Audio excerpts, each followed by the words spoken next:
विचारों की शक्ति बहुत अद्भुत है। हम जो भी चाहते हैं उसे प्राप्त करने के लिए विचार शक्ति का सहारा ले सकते हैं।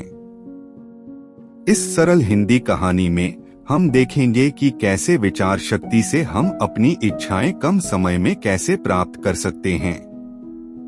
एक छोटे से गांव में रहने वाला एक लड़का था जिसका नाम राजू था। राजू को बचपन से ही एक गांव में गरीबी और असमानता का सामना करना पड़ा था। उसकी माता पिता बहुत मेहनती थे, लेकिन उन्हें एक बेहतर जीवन की इच्छा थी। राजू भी दिल से चाहता था कि उन्हें और उनके परिवार को खुशियां और समृद्धि मिले। एक दिन राजू के गांव में एक सभा का आयोजन हुआ।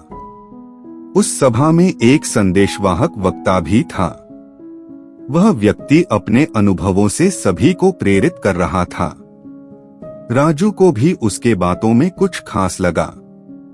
सभा के अंत में राजू ने वक्ता से मिलने का फैसला किया। वह व्यक्ति बहुत मिलनसार और सहानुभूति भाव से राजू की बात सुनते हुए उसे अपने साथ अपने आश्रम ले गए। वहां पहुंचकर राजू को वक्ता ने एक साधना के बारे में बताया। उस साधना का नाम था विचार साधना। वक्ता ने बताया कि इस साधना के जरिए हम अपने मन को शुद्ध करके अपनी इच्छाएं प्राप्त कर सकते हैं। राजू ने विचार साधना की अभ्यास शुरू की। हर दिन वह ध्यान से बैठकर मन की शांति को प्राप्त करता और सकारात्मक सोच को प्रोत्साहित करता। धीरे धीरे उसके मन में नई उम्मीदें जागी। उसका विश्वास और सकारात्मक सोच उसे नई दिशाओं की ओर ले गई।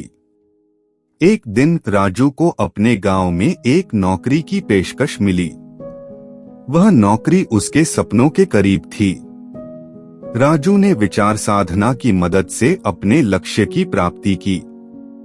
वह नौकरी प्राप्त कर आनंद से भरा हुआ था। समय बीतते ही राजू की स्थिति में सुधार होने लगा। वह विचार साधना को नियमित रूप से अपना अभ्यास बनाए रखता और दूसरों को भी इसके लाभ के बारे में बताता। उसकी इच्छाएं प्राप्त होने लगीं और उसका जीवन समृद्धि से भर गया। इस कहानी से सीख है कि हम अपनी इच्छाओं को प्राप्त करने के लिए विचार शक्ति का सहारा ले सकते हैं। सकारात्मक सोच और अभ्यास से हम अपने जीवन को सफलता और समृद्धि से भर सकते हैं। हमारे मन में जो भी चाहते हैं उसे हम प्राप्त कर सकते हैं और इस तरीके से हम अपनी इच्छाओं को कम समय में साकार कर सकते हैं।